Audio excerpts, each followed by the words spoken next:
the exception. Just Nick, ladies and gentlemen, please welcome Mr. Nick Pettigrew.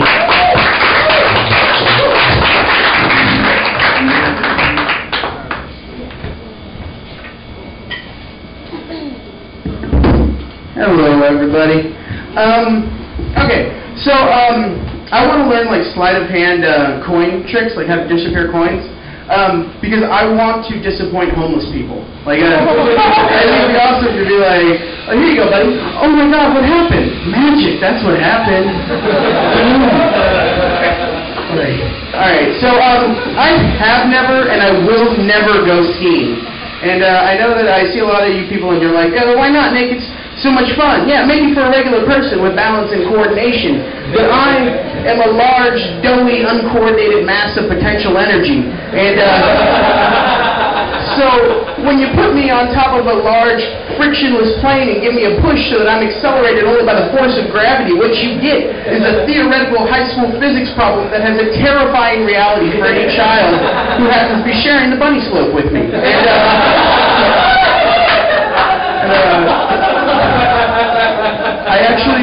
I told that joke to one of my friends, and he was like, well, yeah, if you French fry down the hill, that's going to happen, but if you pizza slice, you know, you'll slow yourself down. And first of all, thanks for putting that in a language that I can understand.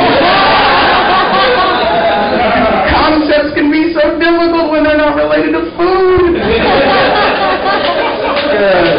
A friend told me the other day, he was like, you know, Nick, 13 soldiers died in Afghanistan today. And I was like, I have no frame of reference for that. I don't understand what that means. And he was like, well, imagine if a bakery just threw away 13 muffins. Oh, my God. That's a baker's dozen. Okay, so I'm a little bit of a religious scholar. It's a hobby. And I found this letter that one of the apostles had written to Jesus, and I thought it'd be cool to read it to you guys tonight. And I transcribed it into my notebook because my printer's broken and because I'm a liar. And anyways, the letter goes as follows. What up, Jesus? Dude, shit was bananas last night. You throw a badass party. I had like 3 holy grails of red wine and I was faded. You were acting pretty fucked up too, though, because you were all like, you're drinking my blood, and I was like, I'm going to be sick, and you were like, here, eat some of my flesh, it'll soak up the blood that's in your stomach, and I was like, OMG, WTF, ROTF, LOL, Anyways, man, like, I'm sorry about being a dick last night, because I know that technically God didn't rape your mom because it was an immaculate conception. All I'm saying is I never heard anything about any immaculate consent. So, like, anyways, man, like, I woke up this morning and I had, like, 30 pieces of silver, and I don't know how I got it, but, like, if you can resurrect yourself from your hangover in the next 3 days, I'll take you out for some loaves and fish. Hang loose, buddy. Kisses, Judas.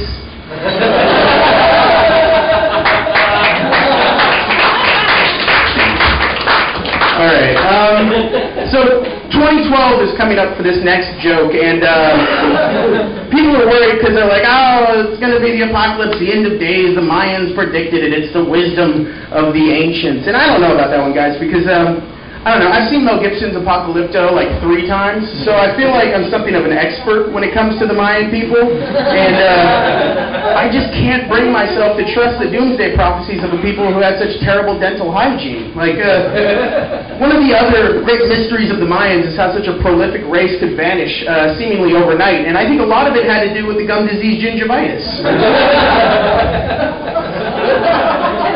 right. Okay, so I went to Cold Stone Creamery the other day, which in and of itself isn't very interesting. I mean, it's not like somebody saw me at the gym. It's like, Nick, what are you doing at the gym? Are you lost? Cold Stone's down the street. And, well, the interesting thing, though, is that I was wearing a Green Lantern t-shirt, and Green Lantern, for you guys who don't know, is a comic book character who derives his abilities from his willpower. And it's actually kind of ironic because my being at Cold Stone was kind of an indication of the fact that I have no willpower.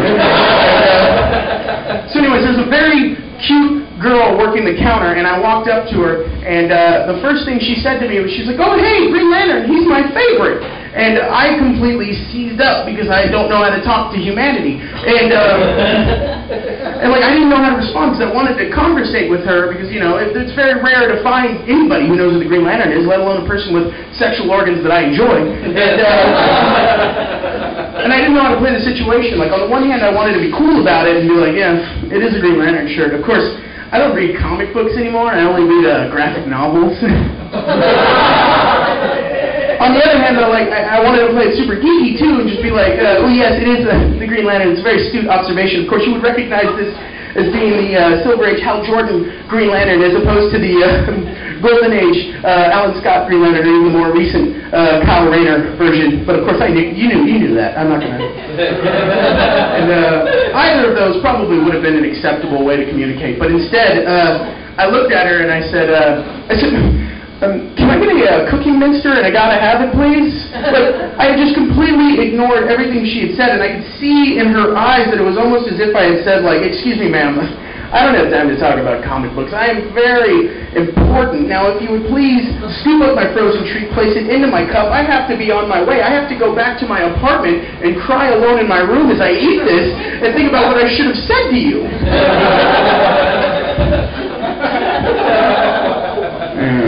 Alright, so I hate New Year's. But I hate New Year's because I hate New Year's resolutions. And I hate New Year's resolutions because I can't go out and eat and like order a salad without a waiter looking at me and being like, "Hey buddy, like, keep up that resolution. Good job."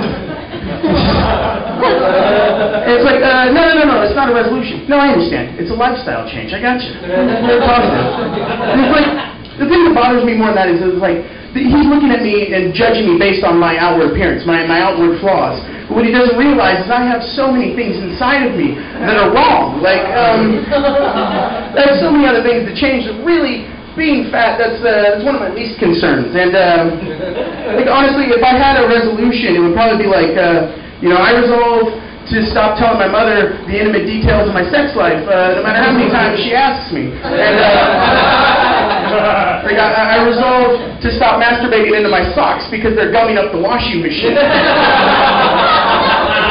And I resolved to stop doing a little happy dance every time my girlfriend tells me that she just got her period because it's starting to feel like I'm dancing a jig on top of my unborn baby's grave. And,